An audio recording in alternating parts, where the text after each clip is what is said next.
আমি দ্রুত, আমার পরের এখনও দুটো অত্যন্ত গুরুত্বপূর্ণ বিষয় বাকি আছে, যার একটা হ্যাঁ এই দেশের নয়, আমি দ্রুত একবার প্রতিবেশী দেশের আলোচনা করব, তারপরে আবার এই দেশের এবং এই রাজ্যের বিষয়ে ফিরব। কিন্তু বাংলাদেশ ঘাড়ের কাছে প্রতিবেশী রাষ্ট্র, সেখানে চূড়ান্ত অরাজকতার একটা অংশ ছিলই, কিন্তু এখন মোহাম্মদ ইউনূসের পদত্যাগের সম্ভাবনা, যে কোনো সময় ইস্তফা দিতে পারেন। ঠিক কী পরিস্থিতি এবং তার থেকে কি ধরনের সমস্যা আমাদের এই দেশ এবং এই দীর্ঘ সীমান্ত, প্রত্যেকে আপনারা জানেন প্রায় 2200 কিলোমিটার সীমান্ত শুধু আমাদের রাজ্যের সঙ্গে, সেখানে কি তার ইম্প্যাক্ট হতে পারে আমি দেখাবো। কিন্তু প্রথমে বাংলাদেশের এই মুহূর্তের অবস্থা অত্যন্ত উদ্বেগজনক। আই রিপিট, ভারতবর্ষ এবং পশ্চিমবঙ্গের পক্ষে দেখুন। পদ্মা পারে ফের পালাবদল আসন্ন, চাপের মুখে যে কোনো মুহূর্তে ইস্তফা দিতে পারেন মোহাম্মদ ইউনূস। বিএনপি ও সেনার চাপে কি তিনি কোণঠাসা? দেশ ছেড়ে পালাতে হতে পারে মোহাম্মদ ইউনূসকে? গত কয়েকদিনের নাটকীয় ঘটনাক্রমে ক্রমশ জোরালো হচ্ছে এই প্রশ্নগুলো। গত বছর আগস্টে দায়িত্ব নিয়ে নোবেল জয়ী মোহাম্মদ ইউনূস যেসব প্রতিশ্রুতি দিয়েছিলেন তার কোনোটাই রাখতে পারেননি তিনি। নির্বাচনের কোনো দিশা নেই, আশানুরূপ সংস্কার হয়নি, আর কথার খেলাপ করে এখন প্রবল চাপের মুখে বাংলাদেশের অন্তর্বর্তী সরকারের প্রধান উপদেষ্টা। অবিলম্বে নির্বাচন চেয়ে ইউনূসের উপর চাপ বাড়াচ্ছে খালেদা জিয়ার বিএনপি। ডিসেম্বরের মধ্যে বা তার আগে নির্বাচনের কথা বলে কার্যত ডেডলাইন বেঁধে দিয়েছেন বাংলাদেশের সেনাপ্রধান ওয়াকারুজ্জামানও। এই পরিস্থিতিতে বৃহস্পতিবার রাতে বোমা ফাটান জাতীয় নাগরিক পার্টির আহ্বায়ক নাহিদ ইসলাম। মোহাম্মদ ইউনূসের সঙ্গে বৈঠকের পর তিনি বলেন, আর পদে থাকতে চান না বলে জানিয়েছেন ইউনূস। গত 5ই আগস্টের পরে যে অবস্থা বাংলাদেশে আমরা দেখতে পাচ্ছি, সেটা এক কথায় তো ভীষণভাবে অনাকাঙ্ক্ষিত। অধ্যাপক ইউনূস বেশ কিছুদিন ধরে ক্ষমতায় রয়েছেন উপদেষ্টা হিসাবে, যদিও পদ্ধতিটা গণতান্ত্রিক নয়। ক্ষমতা এবং তার সঠিক ক্ষমতা কার কাছে থাকবে এই প্রশ্নের উত্তরটা কিন্তু এখনো পর্যন্ত বাংলাদেশের মানুষরা স্থির করে উঠতে পারেননি। বাংলাদেশের অন্তর্বর্তী সরকারের প্রধান উপদেষ্টার দায়িত্ব নেবার পর মোহাম্মদ ইউনূস জানিয়েছিলেন যত দ্রুত সম্ভব জাতীয় সংসদে নির্বাচনের আয়োজন করা হবে, কিন্তু বছর ঘুরে গেলেও নির্বাচনের কোনো দিশা নেই। এই পরিস্থিতিতে টানা 9 দিন ঢাকার রাজপথে বিক্ষোভ দেখায় বিএনপি। দেশের নিরাপত্তা উপদেষ্টা খলিলুর রহমানের পদত্যাগের দাবি তুলেছে তারা। এরই সঙ্গে অন্তর্বর্তী সরকারের আরও 2 উপদেষ্টা আসিফ মাহমুদ সজীব ভুইয়া ও মাহফুজ আলমের পদত্যাগ দাবি করেছে বিএনপি। বাংলাদেশের নিরাপত্তা উপদেষ্টার বিরুদ্ধে রাজনৈতিক পক্ষপাতিত্বের অভিযোগ তুলেছে খালেদা জিয়ার দল। একদিকে রাজনৈতিক চাপ, অন্যদিকে সেনার সঙ্গেও ইউনূসের সম্পর্ক তলানিতে ঠেকেছে। গত 9 মাসে বারবার সেনাপ্রধানের ক্ষমতা খর্ব করার চেষ্টা করেছে ইউনূস সরকার। কখনো জামাত ঘনিষ্ঠ অফিসার ফয়জুর রহমানকে লেফটেন্যান্ট জেনারেল ও কোয়ার্টার মাস্টার জেনারেল করে সেনাপ্রধানকে চাপে ফেলার চেষ্টা হয়েছে। কখনো লেফটেন্যান্ট জেনারেল কামরুল হাসানকে বাড়তি ক্ষমতা দিয়ে সেনাপ্রধানের দায়িত্বে হস্তক্ষেপ করা হয়েছে। কখনো আবার রাস্তায় লোক নামিয়ে সেনাপ্রধানের ইস্তফা চেয়ে বিক্ষোভ করানো হয়েছে। সম্প্রতি খলিলুর রহমানকে জাতীয় নিরাপত্তা উপদেষ্টা করেছেন ইউনূস। অভিযোগ, এই কাজেও সেনাপ্রধানের মতে তোয়াক্কা করেননি তিনি। নানা ফৌজদারি মামলায় অভিযুক্ত খলিলুর বাংলাদেশের সঙ্গে আরও একটি দেশের নাগরিক। এবার ইউনূসের উপর পাল্টা চাপ বাড়াতে শুরু করেছেন সেনাপ্রধান ওয়াকারুজ্জামানও। চাঞ্চল্যকর এক বয়ানে তিনি সাফ জানিয়ে দিয়েছেন, বিদেশি নাগরিকেরা অন্তর্বর্তী সরকারে রয়েছে, তারা দেশবিরোধী কাজকর্ম শুরু করেছে। আমি সেনাপ্রধান থাকতে সে কাজ ওদের করতে দেব না। সেই সঙ্গে ইউনূস সরকারকে ডেডলাইন বেঁধে দিয়ে বলেছেন, আগামী ডিসেম্বরের মধ্যেই জাতীয় নির্বাচন হওয়া উচিত। প্রশ্ন উঠছে, এই প্রবল চাপের মুখেই কি পথ ছেড়ে পালিয়ে বাঁচতে চাইছেন ইউনূস? ওদের রাজনৈতিক সমস্যা, অর্থনৈতিক সমস্যা, সামাজিক সমস্যা এবং নিরাপত্তাহীনতা। কিন্তু সেনা প্রধান উনি বলেছেন যে তাড়াতাড়ি নির্বাচন করে আগামী বছরের জানুয়ারি মাস থেকে একটি জনপ্রিয় সরকারকে প্রতিষ্ঠিত করো, যেটা ইউনূস করতে চাচ্ছিলেন না সংস্কারের বাহানায়। কিন্তু সংস্কারেরও কোনো কাজ উনি করছেন না। তো সেই ক্ষেত্রে একটা আরও অরাজকতাপূর্ণ পরিস্থিতির দিকে যাওয়ার আগে উনি একটা হাল ধরেছেন এবং সেনাবাহিনীর পূর্ণ সমর্থন ওনার কাছে আছে বলে মনে হচ্ছে। গত আগস্টে শেখ হাসিনা দেশ ছাড়ার পর দায়িত্ব নিয়েছিলেন ইউনূস। এবার তার বিদায় কি সময়ের অপেক্ষা? এবিপি আনন্দ। কর্নেল কৌশিক সরকারের কাছে যাব। কর্নেল সরকার, এক হচ্ছে মৌলবাদী প্রভাব বাড়ছে, অরাজকতার ছবি আমরা তুলে ধরলাম। মূল ক্ষমতা এখনও মৌলবাদীদের হাতে। পাকিস্তানের সঙ্গে চূড়ান্ত ঘনিষ্ঠ সম্পর্ক এবং এই সীমান্ত সংঘর্ষ বলুন, যুদ্ধ বলুন, যতটা সাপোর্ট দেয়া যায় বাংলাদেশের দিক থেকে তার রিফ্লেকশন আছে। চীনের বাণিজ্য প্রভাব প্রতিদিন বাড়ছে। আমাদের সঙ্গে, ভারতবর্ষের সঙ্গে 4100 কিলোমিটারের বিরাট সীমান্ত, তার মধ্যে 2200 কিলোমিটার শুধু পশ্চিমবঙ্গের সঙ্গে। কারণ কতটা বিপজ্জনক, মানে যে কোনো মুহূর্তে ইউনূস পদত্যাগ করতে পারেন এবং তারপরের আমি দেখাবো তারপরে কি হতে চলেছে দেশে, ওই দেশে কেউ জানে না। কিন্তু একটা কনস্ট্যান্ট ফ্যাক্টর, সেটা হচ্ছে জামাত বা মৌলবাদী শক্তি ক্রমশ তারা শক্তি সঞ্চয় করছে। ভারতের পক্ষে, বিশেষ করে পশ্চিমবঙ্গের পক্ষে কতটা বিপজ্জনক? দেখুন, প্রথম কথা হচ্ছে যে বাংলাদেশ নিয়ে আর্ম ফোর্সেসে বিশেষ চিন্তা নেই। অনলি বাংলাদেশ। আচ্ছা, আর্ম ফোর্সেস নিয়ে যে ওরা বলছে না আমি চিকেন স্নেক ঢুকে যাব, এই করে দেবো, ওই করে দেবো, ওইটা নিয়ে চিন্তা নেই। আমাদের চিন্তাটা হচ্ছে আইএসআই। হ্যাঁ, কিন্তু বাংলাদেশ কম্বাইন্ড উইথ চীন অ্যান্ড পাকিস্তান। হ্যাঁ, সেটাই বলছি। আইএসআই, হামাস, এরা কিন্তু সব এসে ওখানে রেকি করে গেছে বাংলাদেশে। ওদের, আমাদের ভিতরে যে স্লিপার সেলগুলো আছে সেগুলোকে কতটা জাগিয়ে তুলতে পেরেছে আমার এখনো পর্যন্ত আমরা বুঝে উঠতে পারছি না, কারণ এখনো থার্ড ফ্রন্টটা শুরু হয়নি। কিন্তু ধরুন লালমনিরহাটের ওই কতটা অলরেডি হয়ে গেছে, কিন্তু আমরা ওখানে তিস্তা প্রহার করেছি। আচ্ছা, এক্সারসাইজ তিস্তা প্রহার করেছি। ওইটাতে ওরা অন্তত বুঝে গেছে যে আমাদের রিভারাইন টেরেন, তিস্তা একটা সাংঘাতিক নদী, ওই নদীর উপর দিয়ে ট্যাঙ্ক চালিয়েছে, এটা অত সহজ না। It's a very dangerous river, Teesta and Torsa, এই দুটো রিভার। তো এইখানে থেকে আমাদের যে লিডারশিপ কতটা স্ট্রং স্ট্যান্ড নেবে, এটা কিন্তু আর্লি ইন্ডিকেশন চলছে অলরেডি। আমাদের এটাকে লেট ইন্ডিকেশন করতে দেওয়া চলবে না। যদি আমি লেট ইন্ডিকেশন করে দিই, উইল বি ইন ট্রাবল। আমাদের ভিতরে শক্তিগুলো সব জেগে উঠবে, উল্টোপাল্টা শক্তি, সেগুলো জাগাতে এরা ওস্তাদ। একদম নিজে লড়াই না করে করবে। কিন্তু বাংলাদেশের অবস্থা বর্তমানে এমন যে ওদের যে ওয়াকার, জেনারেল ওয়াকার যেভাবে রিভোল্ট করছে, যেভাবে উনি কথা বলছেন, কারণ এই বাংলাদেশি অফিসাররা আমার সাথে এমএসসি করেছে ওয়েলিংটনে, কিন্তু তারা অনেক কিছু জেনে গেছে আমাদের কি কি করতে পারি, আমরা কি করতে পারি না। ওয়ার গেমিং তো দুই দেশেরই হয়। তো একদম উনি বলছেন যে এই লেট ইন্ডিকেশন, আমি বলছি রিয়্যাক্ট করতে কতটা দেরি হওয়া অভিপ্রেত, কতটা অনভিপ্রেত আমরা জানি না, কিন্তু চোখের সামনে যেটা দেখছি, একটা পাকিস্তানের সঙ্গে চূড়ান্ত সুসম্পর্ক এবং সেই সম্পর্কের ঘনিষ্ঠতা ক্রমশ বাড়ছে।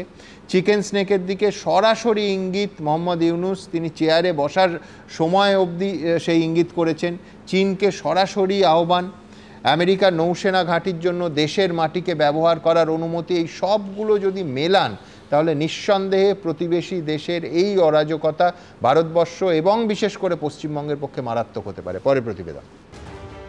দায়িত্ব নেবার পর থেকে বারবার চেষ্টা করেছেন ভারতকে প্যাচে ফেলতে, কখনো পাকিস্তানের প্রতি গভীর প্রেম দেখিয়ে, কখনো চীনকে বাংলাদেশে বিনিয়োগের জন্য আহ্বান করে, কখনো আবার সরাসরি ভারতের উত্তর পূর্বের রাজ্যগুলির দিকে ইঙ্গিত করে।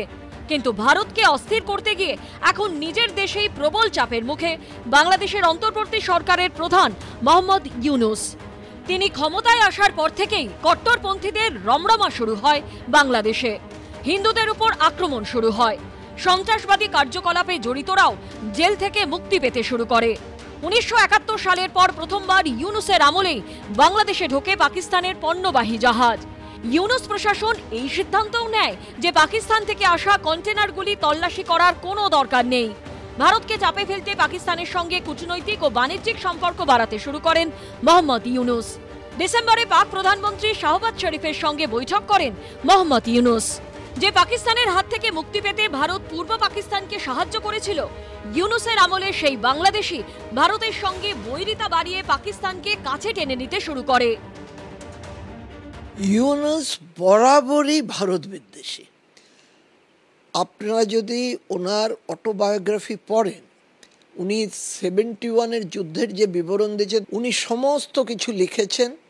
লিখে কিভাবে কিভাবে আমেরিকার থেকে সেখানে জিয়াউর রহমানের সঙ্গে যোগাযোগ করেছিল, তাও স্বাধীনোত্তরকালে, কিন্তু কোথাও পুরো বইটাতে একটি শব্দ ভারতের যে অবদান সেটা উনি লেখেননি।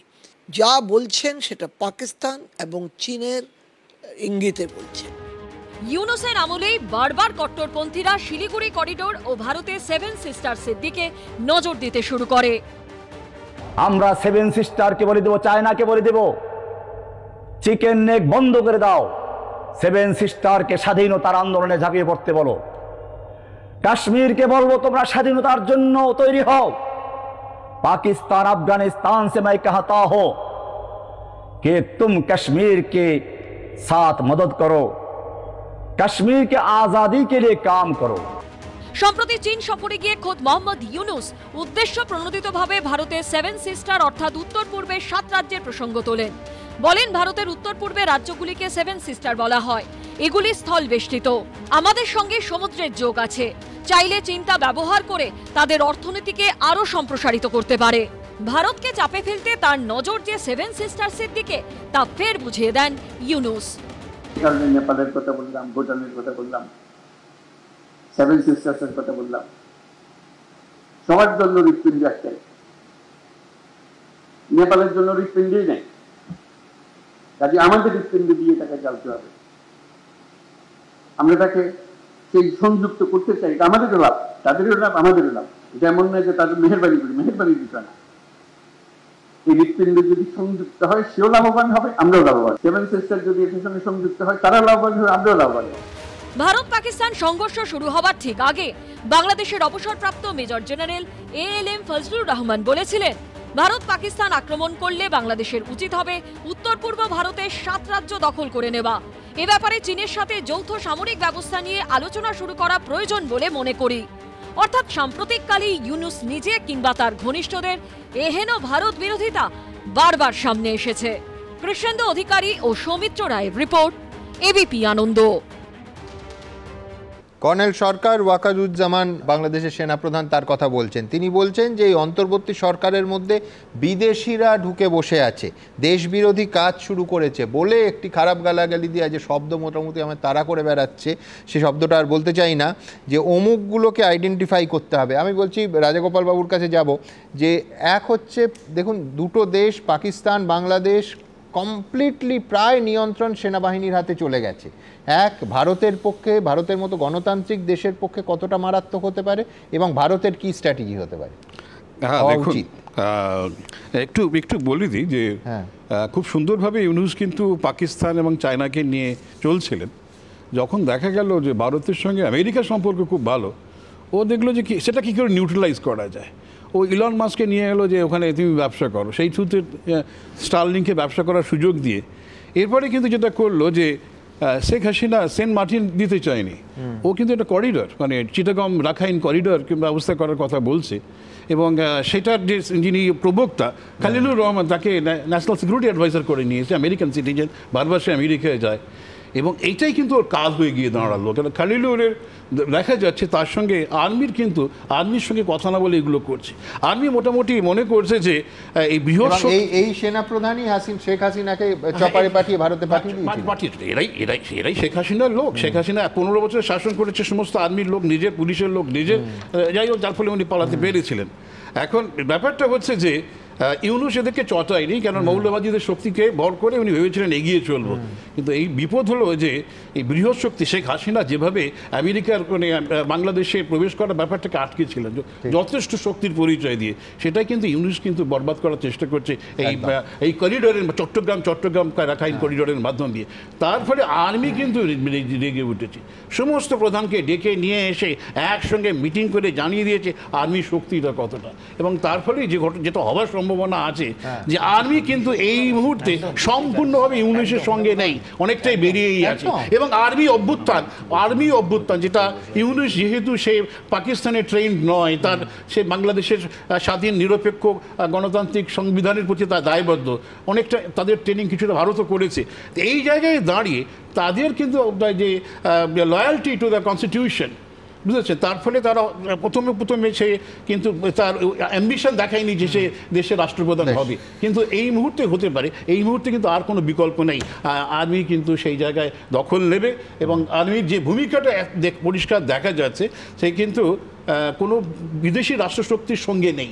তার ফলে ভারতকে হয়তো এই অ্যাডভান্টেজটা কিন্তু ভারত পাওয়ার সম্ভাবনা আছে যদি আর্মি সেখানে আসতে পারে। খুব ইন্টারেস্টিং। আমি বিশ্বনাথের কাছে যাব, কিন্তু তার আগে কিভাবে ভারতকে যুক্ত করে নেওয়া হচ্ছে একটা ছোট্ট উদাহরণ দিই যে গতকাল রাতে স্থানীয় সরকার বিষয়ক উপদেষ্টা, অন্য সাধারণ কেউ নয়, আসিফ সজীব ভুঁইয়া, তিনি পোস্ট করছেন যে BAL অর্থাৎ বাংলাদেশ আওয়ামী লীগ নর্থ, ইঙ্গিতপূর্ণ দেখুন কত, নর্থ মানে হচ্ছে উত্তরে বাংলাদেশ সেনা দফতর, এবং দিল্লি জোটবদ্ধ হয়ে কুমির ডেকে আনছে, তা আপনাদেরই খাবে।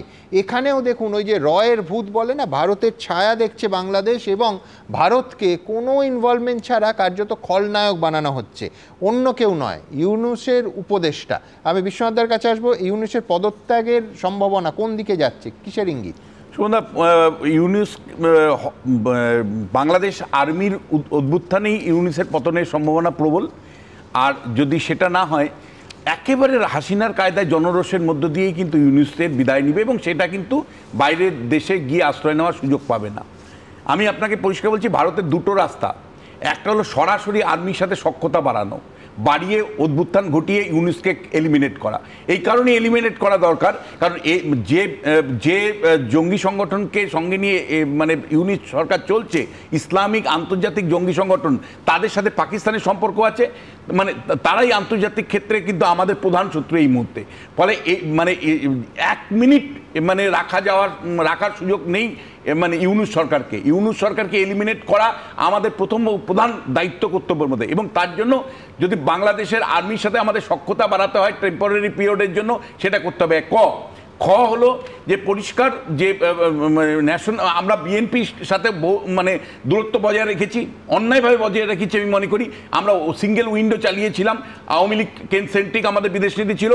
আমাদের হচ্ছে বিএনপি পার্টিকে যে তারা দ্রুত নির্বাচনের দাবি করছে, সেই দাবিকে আমাদেরকে সমর্থন জানাতে হবে, সেই গণতান্ত্রিক শক্তিটাকে উৎসাহিত করতে হবে। এবং থার্ড হলো যে মায়ানমারের সাথে আমাদের জুন্টা সরকারের সাথে অবশ্যই হয়তো ফুল ফেজে সম্পর্ক নেই, কিন্তু এই মুহূর্তে আমি মনে করি নরেন্দ্র মোদী সরকার মায়ানমারকে ব্যবহার করে বাংলাদেশকে কিভাবে চাপে রাখতে হয় সেটা করতে হবে। ইতিমধ্যেই নরেন্দ্র মোদী সরকার যে মানে স্থল বন্দরগুলো অর্থাৎ মানে স্থলপোর্টগুলো যেগুলো বন্ধ করেছে, তাতে যে অর্থনৈতিক চাপে পড়েছে বাংলাদেশ সরকার, তাতে ত্রাই শুরু হয়েছে, কিন্তু পরিষ্কার এলিমিনেশন অফ দ্য ইউনূস সরকার একমাত্র লক্ষ্য হওয়া উচিত আমাদের। আমি শুধু দুটো ডিসক্লেমার দেবো, একটা হচ্ছে বিশ্বনাথ দা এলিমিনেশন শব্দটা যে ব্যবহার করছেন সেটা সরকার সম্পর্কে, ব্যক্তি সম্পর্কে নয়, কোনো যেন দ্বিধা না থাকে। এবং দুই হচ্ছে ভারত সরকার তো সেনাবাহিনীর সঙ্গে সরাসরি সম্পর্ক করতে পারবে না, থ্রু সরকারি যেতে হবে অন্তত এই মুহূর্তে। আমি এখান থেকে আমার পরের প্রতিবেদন ত্রাহি রবের কথা বিশ্বনাথ চক্রবর্তী বলছেন, আমি বলছি যে ভারতের স্থলবন্দর নিয়ে যে একেবারে পরিষ্কার নির্দেশিকাটা জারি হয়েছে, সেটা হচ্ছে একমাত্র মুম্বাই এবং কলকাতা ছাড়া অন্য কোনো স্থলবন্দর নিয়ে বাংলাদেশের পণ্য ঢুকতে পারবে না। পরের প্রতিবেদন। রক্ত ঝরিয়ে স্বাধীন বাংলাদেশের জন্ম দিয়েছিল ভারত, পরাজিত করেছিল পাকিস্তানকে। পশ্চিম পাকিস্তানের সেনার গণহত্যার হাত থেকে পূর্ব পাকিস্তানকে মুক্তি দিয়েছিল, কিন্তু মোহাম্মদ ইউনূসের আমলে সেই বাংলাদেশেই ভারত বিরোধিতা চরমে, কট্টরপন্থী মৌলবাদীদের রমরমা। শান্তিতে নোবেল জয়ী মদতেই অশান্ত হয়ে উঠছে পরিস্থিতি। ঢাকায় তৎপরতা বাড়াচ্ছে পাকিস্তানি সেনা ও পাক গুপ্তচর সংস্থা ISI। এই পরিস্থিতিতে পশ্চিম সীমান্তে পাকিস্তানের পর এবার ভারতের মাথা ব্যথা পূর্ব সীমান্ত। এই পরিস্থিতিতে বাংলাদেশকে জব্দ করার কৌশল নিয়েছে ভারত। ভারতের স্থল বন্দর দিয়ে একাধিক বাংলাদেশি পণ্যের আমদানি বন্ধ করে দিয়েছে কেন্দ্রীয় সরকার। ভারতের কোনো স্থল বন্দর দিয়ে বাংলাদেশের রেডিমেড পোশাক ভারতে ঢুকবে না। কেবল মুম্বাই এবং কলকাতা বন্দর দিয়ে জলপথে এই পণ্য ভারতে ঢুকতে পারবে।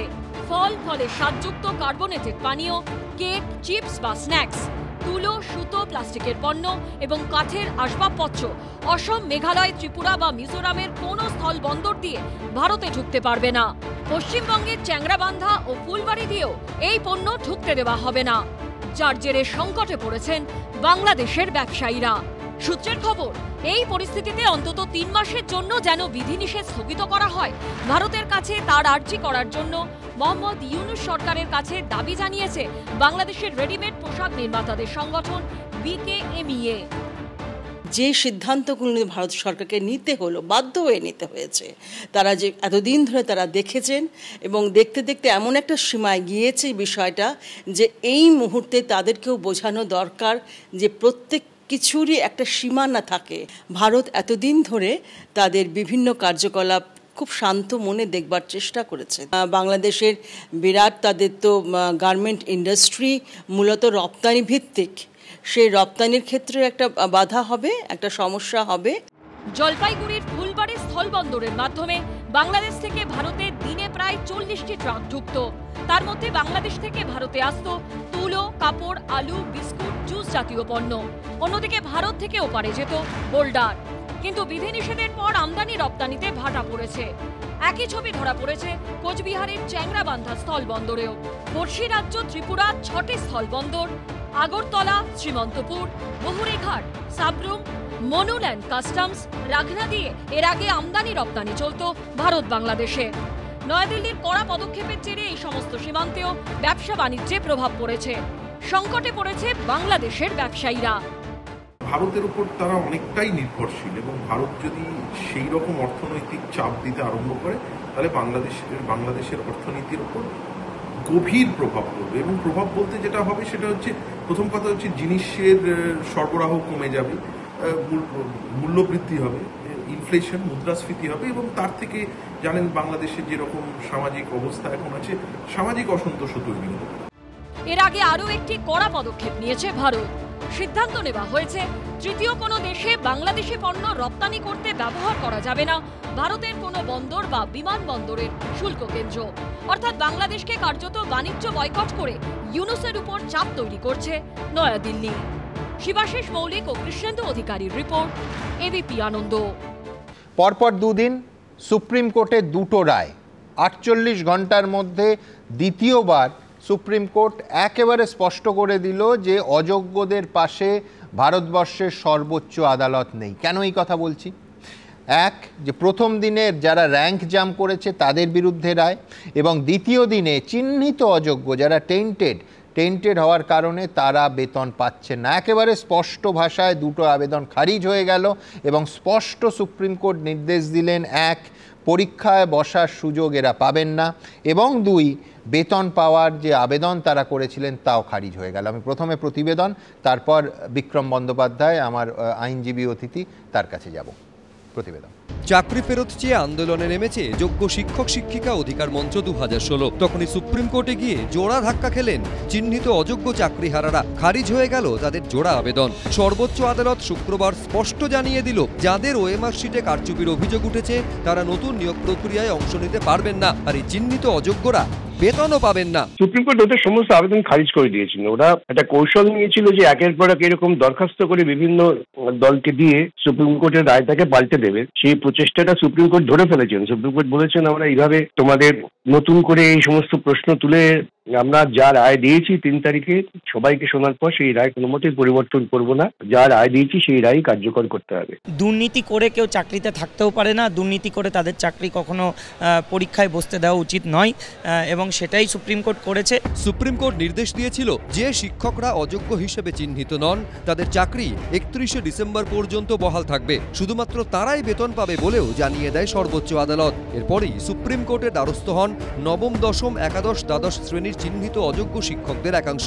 নতুন করে পরীক্ষায় বসতে চেয়ে আবেদন করেন তারা। পাশাপাশি এপ্রিল মাসের বেতন দেওয়া হোক বলেও আবেদন জানান ওই চিহ্নিত অযোগ্যরা। শুক্রবার সুপ্রিম কোর্টের বিচারপতি সঞ্জয় কুমার ও বিচারপতি কেভি বিশ্বনাথনের বেঞ্চে এই মামলার শুনানি ছিল। জীবন জীবিকার প্রসঙ্গ টেনে নতুন নিয়োগ প্রক্রিয়ায় তাদের মক্কেলদের সুযোগ পাওয়া উচিত বলে সওয়াল করেন আইনজীবী মুকুল রোহতাগি ও করুণা নন্দী। মূল মামলাকারীদের আইনজীবী বিকাশ রঞ্জন ভট্টাচার্য পাল্টা বলেন, এটা তো সুপ্রিম কোর্টের মূল নির্দেশ রিভিউ করার আবেদনেরই শামিল। এরপরই চিহ্নিত অযোগ্যদের জোড়া আবেদন খারিজ করে দেয় সুপ্রিম কোর্ট। বিচারপতি সঞ্জয় কুমার ও বিচারপতি কেভি বিশ্বনাথনের বেঞ্চ পর্যবেক্ষণে জানায়, যারা ধন্দ তৈরি করতে চান তারা নতুন নতুন ফন্দি ফিকির খোঁজেন। অবসরপ্রাপ্ত প্রধান বিচারপতি সঞ্জীব খান্না যে নির্দেশ দিয়েছিলেন তাতে হস্তক্ষেপ করা হবে না। আমরা যোগ্যদের শিক্ষকতা চালিয়ে যাওয়ার সুযোগ দিয়েছি, আপনাদের জন্য নয়। যারা চাকরি কিনেছে তাদের চাকরি যাক, এবং যারা মেধার উপরে ভিত্তি করে চাকরি পেয়েছে তাদের মেধা প্রতারিত না হোক, তাদের চাকরি থাকুক। রাজ্য সরকার পারে, তৃণমূল কংগ্রেস পারে, পর্ষদ পারে, মুখ্যমন্ত্রী পারেন যোগ্য অযোগ্যদের পৃথক করতে। আমরা চাই রাজ্য সরকার অযোগ্যদের তালিকা প্রকাশ করুক। আমরা চাই রাজ্য সরকার এদের চিহ্নিত করুক। আইনি বিষয়, ফলে ওটা যে আইনজীবীরা যারা আছেন এবং যারা রিলেটেড পার্সন তারা এই বিষয়টা সবিস্তারে বলতে পারবে। মেধা তালিকায় পিছিয়ে থেকেও যাদের বিরুদ্ধে র্যাঙ্ক জাম্প করে চাকরি পাওয়ার অভিযোগ উঠেছিল তাদের আবেদনও বুধবার খারিজ করে দেয় বিচারপতি সঞ্জয় কুমারের বেঞ্চ। বিজেন্দ্র সিংহ, সৌভিক মজুমদার, ঐশী মুখোপাধ্যায়ের রিপোর্ট, এবিপি আনন্দ। আমি বিক্রম বন্দ্যোপাধ্যায়ের কাছে যাব। বিক্রমের কাছে জানতে চাইবো যে এক হচ্ছে যে সুপ্রিম কোর্ট নিঃসন্দেহে দুর্নীতির বিরুদ্ধে, চাকরি চুরির বিরুদ্ধে দেশের সর্বোচ্চ আদালত স্পষ্ট বার্তা দিল। পাশাপাশি কলকাতা হাইকোর্টের রায় নিয়েও আমার পরের প্রতিবেদন থাকবে এবং এই প্রেক্ষিতে বিশেষ করে সুপ্রিম কোর্টের প্রেক্ষিতে বিক্রম রিভিউ পিটিশনের যে বেলুনটা ফোলানো হয়েছিল আজকে রায়ের সঙ্গে সরাসরি নিঃসন্দেহে কোনো তার সম্পর্ক নেই, কিন্তু একই বেঞ্চ রিভিউ পিটিশনের আমি জানি না কতটা আশা আর বাকি রইল কোনো কিছু মূল রায় পাল্টানোর। দেখুন, আমি যত বছর প্র্যাকটিস করেছি আমি কোনো দিন দেখিনি যে একবার সরকারের তরফ থেকে 3টে article 12 authority, West Bengal board of secondary education, school service commission plus state government, 3টে আর্টিকেল 12 অথরিটি একসাথে সর্বসম্মতিক্রমে সুপ্রিম কোর্টের কাছে 17ই এপ্রিল 2025 একটা সম্মতি জানিয়ে দিল এবং আন্ডারটেকিং নিয়ে নিল। তার পরবর্তীকালে সেই রায় কবার বদলেছে বা তার রিভিউ হয়েছে কিনা অন্তত আমার জানা নেই এবং আমার মনে হয় না, মানে আইনি আমার যা ব্যাখ্যা বা আমি যা পড়ে বুঝেছি, আমার যা জ্ঞান, তাতে করে এই রায় অপরিবর্তিতই থাকবে। খুবই ক্ষীণ, সেটা বলে বোঝানো সম্ভব না, কিন্তু একবার আন্ডারটেকিং দিয়ে সে কনসেন্টটা নিয়ে নিল, তারপরে সেই রায় পরিবর্তন হবে কি করে? দ্বিতীয় কথা হচ্ছে এখানে একটা খুব মূল বিষয় উঠে আসবে, সেটা হচ্ছে স্কুল সার্ভিস কমিশন যখন মামলার হিয়ারিং চলছিল তখন অ্যারাউন্ড প্রথমে 5,500, তারপরে 6,500, 6,600 এরকম একটা ফিগার তারা জানালো যে এরা টেন্টেড। একদম সিবিআই লিস্ট থেকে দেখা গেল সেই সংখ্যাটা আরেকটু বেশি, 8,500 মতো। আমরা নিজেরা বিভিন্ন রেকর্ড থেকে ক্যালকুলেট করে সুপ্রিম কোর্টে হিয়ারিং চলাকালীন 10,750-এর একটা লিস্ট আমরা সুপ্রিম কোর্টের কাছে জমা দিই। আপনারা হিয়ারিং যারা যারা দেখেছেন, যারা যারা ক্যান্ডিডেট তারাও দেখেছেন, জেনুইন, টেন্টেড যারা অ্যাপ্লিকেন্ট প্রত্যেকে হিয়ারিং দেখেছে। হাইকোর্টের কাছেও কিন্তু এই একই জিনিসই জমা পড়েছিল এবং হাইকোর্ট বারবার জানতে চেয়েছিল যে আরও ফার্দার ইলিগ্যালিটি আছে কিনা, স্কুল সার্ভিস কমিশন সেখানে হাত তুলে দিল, রাজ্য সরকার হাত তুলে দিল, বোর্ডও হাত তুলে দিল যে তারা বলতে পারবে না। শুধু না, তারা এই স্টেটমেন্টটা কোর্টের কাছে জানিয়ে দিল যে আরও ইলিগ্যালিটি আসতে পারে। এবার যদি তারা জানিয়ে দেয় যে আরও ইলিগ্যালিটি আসতে পারে, তাহলে স্বাভাবিকভাবেই কোর্ট তাহলে পুরো প্যানেলটাই বাতিল করবে, কারণ জেনুইনদের লিস্টটা না সিঙ্গেল বেঞ্চ, না ডিভিশন বেঞ্চ, না সুপ্রিম কোর্ট কোনো জায়গাতেই আজ পর্যন্ত কিন্তু আমরা দেখতে পেলাম না। ইনফ্যাক্ট যখন সুপ্রিম কোর্ট ফাইনাল রায় দিয়ে দিল, ছাত্রছাত্রীদের মধ্যে থেকে একটা বড় অংশের আমি যা দেখলাম মিডিয়ার মাধ্যমে বা আন্দোলনের মাধ্যমে যে লিস্ট পাবলিকেশনের একটা কথা বলা হলো, তার পরবর্তীকালে শিক্ষামন্ত্রী বললেন যে আমি লিস্ট পাবলিশ করব। কি হলো হঠাৎ করে আমরা বুঝতে পারলাম না, যে সেই লিস্টটা তারা আর পাবলিশ করলেন না। In the meantime government supreme কোর্টে 17ই এপ্রিল গিয়ে তারা আন্ডারটেকিং দিয়ে চলে এলেন। এই যদি স্ট্যান্ড হয় তাহলে কি করে হবে? 17ই এপ্রিল গভর্নমেন্ট আন্ডারটেকিংয়ে কিন্তু পরিষ্কার রাজ্য সরকার বলছে যে এই 31 তারিখের মধ্যে বিজ্ঞাপন দিয়ে নিয়োগ প্রক্রিয়া শুরু হয়ে যাবে। এটা কিন্তু গভর্নমেন্টের তরফ থেকে প্রপোজাল দেওয়া হয়েছে যে 31 তারিখের মধ্যে বিজ্ঞাপন দিয়ে পরীক্ষা শুরু হবে এবং 31শে ডিসেম্বরের মধ্যে পুরো প্রসেস কমপ্লিট হবে। যেহেতু শিক্ষা ব্যবস্থা একটা সমস্যা হচ্ছে, যে স্টুডেন্টরা যারা আছে তারা টিচার পাচ্ছে না, তাই জন্য একটুখানি তাদেরকে কনসিডার করা হোক, এইটুকু মর্মের জন্য অর্ডারের অপারেটিভ পার্টের ওইটুকু 31st of December 2025। আর এখানে আমার আরেকটা বিষয় বলার আছে, যারা যোগ্য বলে নিজেদেরকে দাবি করছেন, আমি তাদের ক্ষেত্রে একটা কথা বলবো, অন্যায় যে করে আর অন্যায় যে সয় তব ঘৃণা যেন তারে তৃণসন্ধ্যায়। এই যে যোগ্য যারা ক্যান্ডিডেট বলে নিজেদেরকে বলছেন, বা যোগ্যটা হবে কি করে? একটা মানুষকে যোগ্য হতে গেলে তার কাছে কিছু একটা ডকুমেন্ট থাকতে হবে। ধরি আজকে আমি বলি মাধ্যমিক পাস, তাহলে আমার একটা সার্টিফিকেট থাকবে। এই যে স্কুল সার্ভিস কমিশনে আপনারা দেখে থাকবেন চেয়ারম্যান একদম প্রকাশ্যে বলে দিলেন যে আমি সার্টিফাই করে কোনো লিস্ট দেব না। একদম এইটা যে স্পেসিফিক্যালি বলে দিলেন, কোথার থেকে হবে? আলটিমেটলি আমরা দেখলাম একটা লিস্ট সারা রাজ্য জুড়ে পাঠানো হলো ডিআইদের কাছে, সেই লিস্ট কিন্তু আজও প্রকাশ্যে আসলো না এবং প্রকাশ্যে আসবে না। তার একটা খুব বড় কারণ আছে, কারণ প্রকাশ্যে আসলে যেসব নাম, যেসব তথ্য, যেসব ডকুমেন্টস বেরিয়ে আসবে, তাতে আমার কোনোভাবে মনে হয়েছে যে সরকার আরও চাপে পড়ে যাবে, যার জন্য সেই লিস্ট, সেই ডকুমেন্টস প্রকাশ্যে আনেনি রাজ্য সরকার। উল্টে রাজ্য সরকার গিয়ে আলটিমেটলি বলে দিয়ে এলো যে আমরা এই পরীক্ষাটা নেব। এবং এটা ঘটনা আজকে যদি সুপ্রিম কোর্টের কাছে খুব স্পেসিফিক স্ট্যান্ড নিয়ে রাজ্য সরকারের তরফ থেকে সাবমিশন করা হয় যে ফার্দার ইললিগ্যালিটিস এক্সিস্ট, কোনোভাবেই তারা বলতে পারবে না যে কতজন জেনুইন আছে। যে কোনো ভারতবর্ষের কোর্টে যেখানে বিচার হোক না কেন, আলটিমেটলি যেটা দাঁড়াবে পুরো প্যানেলটাই বাতিল হবে, কারণ এটা ক্রিমিনাল ল বা অন্য কিছুর সাথে তুলনা করলে চলবে না। সার্ভিস জুডিসপ্রুডেন্সে যদি দেখা যায় যে একজনও জেনুইন বা টেন্টেড ক্যান্ডিডেট স্পেশালি থাকার সম্ভাবনা আছে, আমি বলছি না, থাকার সম্ভাবনা আছে, সেটা যদি হয় তাহলে পুরো প্যানেলই বাতিল হবে। এর উদাহরণ মানে ভারতবর্ষে প্রচুর আছে এবং এই এসএসসির রায়টা একটা খুব বড় মাপের জাজমেন্ট। এই জন্য ভারতবর্ষের ইতিহাসে অন্তত আমার জানা নেই যে সুপ্রিম কোর্ট আলটিমেটলি ডিসিশন দিয়েছে যে যারা টেন্টেড ক্যান্ডিডেট তাদেরকে কিন্তু পুরো টাকা ফেরত দিতে হবে উইথ 12% ইন্টারেস্ট। তার মেন কারণটা হলো ফ্রড ভিশিয়েটস এভরিথিং। একদম একদম, ধন্যবাদ বিক্রম। আমি এইখান থেকে কলকাতা হাইকোর্টের রায়তে আসব, যেটা খুব পরিষ্কার আজকে বলে দিয়েছেন মাননীয় বিচারপতি তীর্থঙ্কর ঘোষ যে সেন্ট্রাল পার্কের সামনে তারা বিকাশ ভবনের সামনে নয়, সেখানে থাকতে পারবেন, রাজ্য সরকারকে ব্যবস্থা করে দিতে হবে। পরিষ্কার শিক্ষকদের বক্তব্য খুব পরিষ্কার যে বসার কথা ছিল বেচারাদের স্কুলের চেয়ারে, তাদের বসতে হচ্ছে রাস্তায়, অন্যের দুর্নীতির জন্য, অন্যের পাপের জন্য তাদের মাসুল দিতে হচ্ছে। এটা যেমন স্পষ্ট, এই দুর্নীতির বিরুদ্ধে লড়াইয়ে সবসময় সংবাদ মাধ্যম, অন্যান্য সংবাদ মাধ্যমের মতো এবিপি আনন্দ একেবারে আপনাদের পাশে আছে। পাশাপাশি আরেকটা কথাও বলবো, সেটা হচ্ছে কালকে অযোগ্যদের একটা মিছিল বর্তমান শিক্ষামন্ত্রীর বাড়ি ঘেরাও করেছিল। বাড়ি ঘেরাও আমরা কোনোভাবে সমর্থন করি না। সেটা বুদ্ধদেব ভট্টাচার্যের 2011 পূর্ববর্তী সময়ে যখন বাড়ি ঘেরাও করেছিলেন মমতা বন্দ্যোপাধ্যায়ের নেতৃত্বে তৃণমূল কংগ্রেস, আমাদের প্রতিবাদ ছিল। যখন মমতা বন্দ্যোপাধ্যায় বাড়ি ঘেরাও তিনি মুখ্যমন্ত্রী হওয়ার পর বারবার একাধিক সংগঠন করেছে, আমাদের প্রতিবাদ ছিল এবং অবশ্যই এই ক্ষেত্রেও প্রতিবাদ থাকবে। যদি বাড়ি ঘেরাও করতে হয়, যারা টাকা নিয়েছেন তাদের বাড়ি যেতে পারেন, পার্থ চট্টোপাধ্যায়ের ফাঁকা বাড়ি যেতে পারেন। তার কারণ ক্ষমতাশীল যারা থাকেন তাদের বাড়িতে শুধু তারা নয়, তার সঙ্গে বাড়ির লোকেরাও থাকে, তাদের বিড়ম্বনায় ফেরবেন না। সুতরাং এখান থেকে আমার পরের প্রতিবেদন, যেটা নিঃসন্দেহে অত্যন্ত তাৎপর্যপূর্ণ, কলকাতা হাইকোর্টের রায়। এইবার বিকাশ ভবনের সামনে আন্দোলনকারী এবং এফআইআরে নাম থাকা শিক্ষক ও শিক্ষাকর্মীদের বিরুদ্ধে কোনো কড়া পদক্ষেপ করতে পারবে না পুলিশ।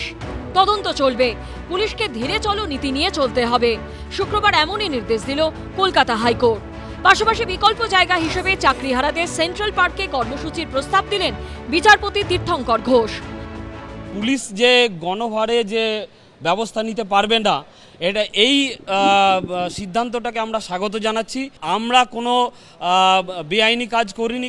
চাকরিহারাদের উদ্দেশ্যে শুক্রবার বিচারপতি বলেন, আপনাদের প্রতি আমি সমব্যথী, কিন্তু আমাকে তো সাধারণ মানুষের কথা চিন্তা করতে হবে। সেই সূত্রেই সেন্ট্রাল পার্কে কর্মসূচির প্রস্তাব দেন বিচারপতি।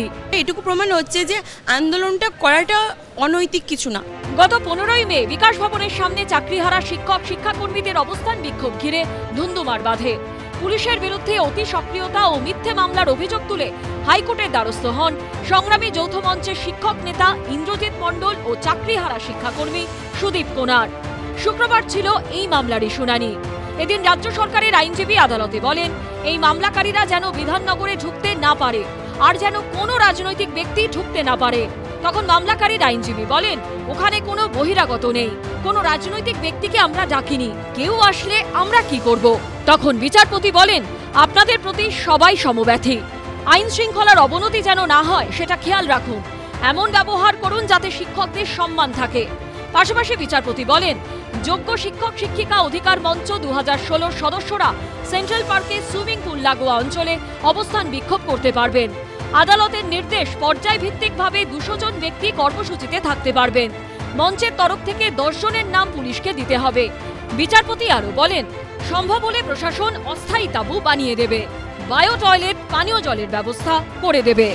আজকে রাজ্যের মুখ্যমন্ত্রী এবং তার দলের জন্য এই শিক্ষকরা রাস্তায় বসেছেন, তাদেরকে বসতে বাধ্য হতে হয়েছে। এদিন রাজ্য সরকারের আইনজীবী বলেন, এই 200 জনের মধ্যে যেন কোনো বহিরাগত না থাকে সেই দায়িত্ব আন্দোলনকারীদের নিতে হবে। বহিরাগত তো আসছে, অনেক পলিটিক্যাল লিডাররা আসছে, তাদের আসার দরকার কি আছে? সেটাও বলেছে বহিরাগত বাইরের যদি কারা আসে তারা পুলিশের সঙ্গে কথা বলতে হবে, কনসেনসাস হলে তোরা থাকবে, নাহলে থাকবে না। পাল্টা চাকরিহারাদের আইনজীবী বলেন, কোনো অধ্যাপক চিকিৎসক যদি আসেন তাদের কি বহিরাগত বলবো? এদিন বিচারপতি নির্দেশ দেন, মধ্যশিক্ষা পর্ষদের তরফে চাকরিহারাদের বিরুদ্ধে যে শোকজ নোটিশ জারি করা হয়েছে সেটাও কার্যকর করা যাবে না। সৌভিক মজুমদার, ঐশী মুখোপাধ্যায় ও উজ্জ্বল মুখোপাধ্যায়ের রিপোর্ট, এবিপি আনন্দ। ভবানী প্রসাদ মজুমদার লিখেছিলেন, দেখলেই ভূতপ্রেত একেবারে জব্দ, বেরোবে না মুখে আর গাঁই গুঁই শব্দ। কিন্তু প্রশ্নটা হলো, সিস্টেমের ঘাড়ে চেপে বসা দুর্নীতির ভূতগুলোকে জব্দ করবে কে? কোন ওঝার হাতে, কোন মন্ত্রে জব্দ হবে তারা? এই ভূতগুলোর জন্যই আজ অসহায়ভাবে রাস্তায় পড়ে কখনো পুলিশের মার, কখনো শাসক দলের নেতার চেলা চামুন্ডাদের মার খেতে হচ্ছে তাদের, যাদের আজ নিশ্চিন্তে ক্লাসরুমে থাকার কথা ছিল, কচিকাচাদের ভবিষ্যৎ গড়ে তোলার কথা ছিল। আর প্রতিদিন এই প্রশ্নগুলো তুলছি বলে আবার ভুতুরে কেস দেবেন না প্লিজ। কেস দেবেন না প্লিজ।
আমার আমলে হয়নি।